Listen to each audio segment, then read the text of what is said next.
गट्टू बघ, खूप ऑर्डर्स आहेत. मग काय झालं, बर्गर असो वा केक, गट्टू बनवतो विना ब्रेक. Food express. ऑर्डर असेल राईट, कॉइन्स मिळतील देर नाही. लिंक डिस्क्रिप्शन मध्ये आहे. लवकर पुंटून किड्स गेम्स डाउनलोड करा आणि मजा सुरू करा. गट्टूची हिरोगिरी वर्सेस दादागिरी. समाजात प्रत्येक प्रकारची लोक असतात, चांगलीही आणि वाईटही. आणि एक जबाबदार व्यक्ती तीच असते जी फक्त चांगल्याचीच साथ देत नाही, तर वाईटाचा हिमतीनं सामनाही करेल.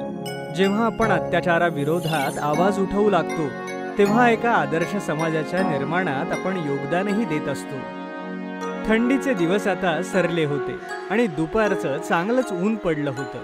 शाळेची घंटा होताच सगळे विद्यार्थी शाळेतून आपापल्या घरी जाण्यासाठी निघू लागतात. गट्टू चिंकी ही स्कूल बॅग घेऊन आपल्या सायकल स्टँडकडे निघू लागतात.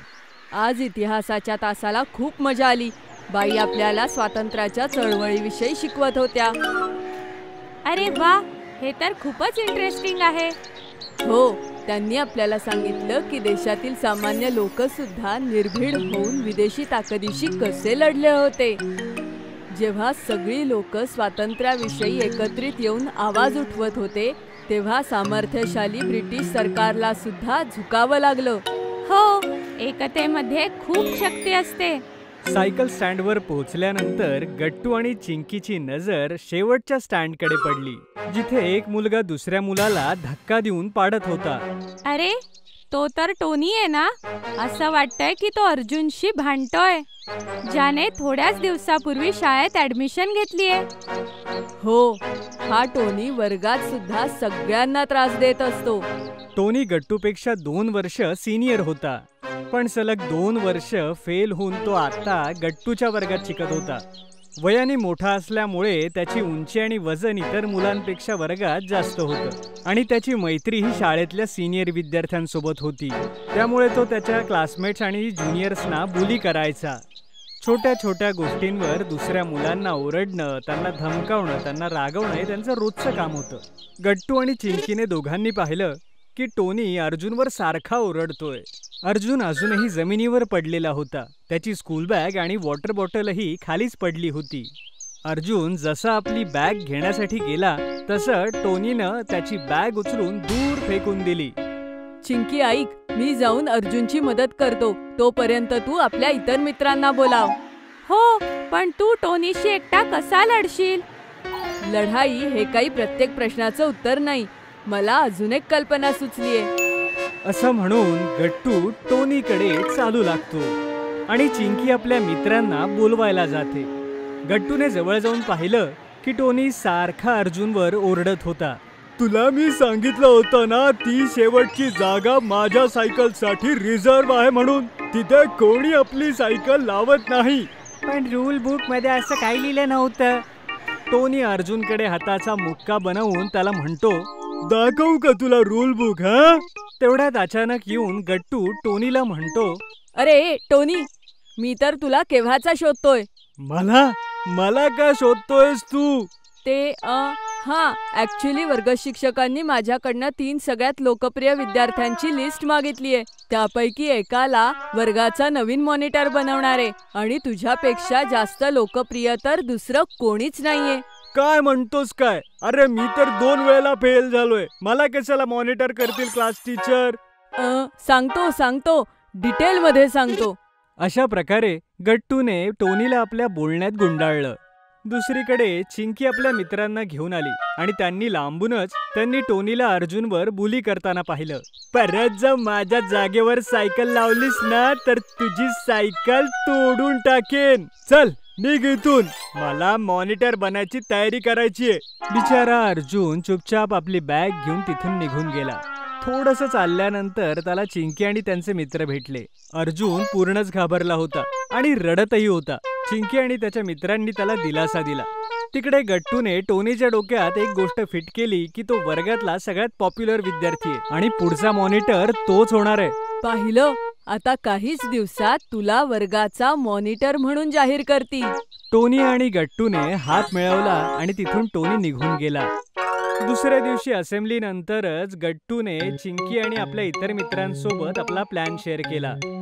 सगळे गट्टूच्या प्लॅननुसार चालायला तयार झाले आणि मग वर्गात क्लास टीचर आल्या आणि त्या म्हणाल्या, मुलांनो, आज आपण इतिहासाचा तो धडा संपवणार आहोत, भारताची स्वातंत्र्याची चळवळ.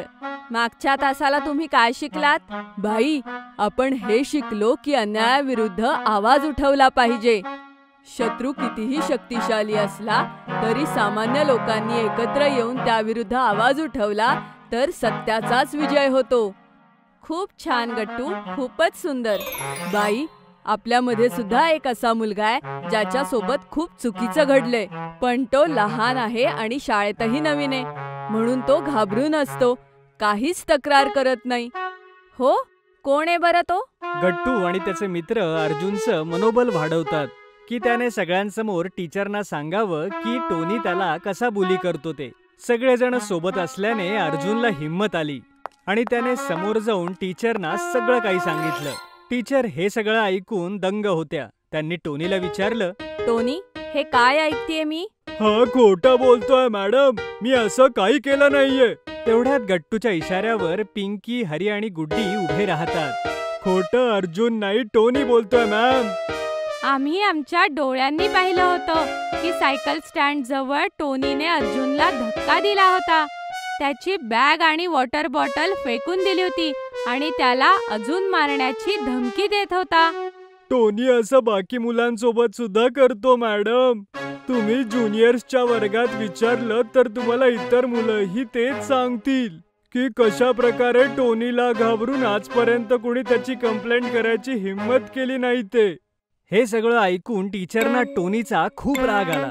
हा खूपच गंभीर विषय आहे टोनी. आम्ही याच्यावर विचार करू आणि तुझ्या पालकांनाही कळवू. मुख्याध्यापकांना शाळेत असे प्रकार आवडत नाही. कदाचित ते तुला शाळेतूनही काढतील. हे सगळं ऐकून टोनी खूपच घाबरून जातो. 2 वर्ष फेल झाल्यामुळे त्याचे वडील तसेही त्याच्यावर खूप नाराज होते. पॅरेंट्सना शाळेमध्ये बोलवण्याच्या बाबतीत ऐकून टोनी एकदम घाबरून गेला. आय एम सॉरी टीचर, माझ्याकडून खूप मोठी चूक झाली, मी पुन्हा अशी चूक करणार नाही. वर्गातले सगळे विद्यार्थी टोनीला पहिल्यांदाच असं सॉरी म्हणताना बघत होते. मुलांना विश्वासच बसत नव्हता की हा तोच टोनी आहे जो इतर मुलांसोबत नेहमी वाईट वागायचा. सॉरी म्हणायचंच असेल तर अर्जुनला म्हण आणि त्या सगळ्या मुलांना ज्यांच्याशी तू चुकीचा वागलायस, समजलं? आय एम सॉरी अर्जुन, यापुढे मी तुझ्याशी किंवा कुणाशीही वाईट वागणार नाही अजिबातच. ठीक आहे टोनी, मी तुला माफ करतो. मला नाही वाटत की तुला शाळेतून काढून तुझं फ्युचर माझ्यामुळे खराब व्हावं. बस फक्त कुणी कमजोर समजून त्याला त्रास देणं सोडून दे मात्र आता. मला तुझा अभिमान आहे अर्जुन की तू आज हिम्मत करून टोनीचं खरं रूप सगळ्यांसमोर आणलं. नाहीतर टोनीला कधीच त्याची चूक कळली नसती आणि हा प्रॉब्लेम हळूहळू वाढत गेला असता.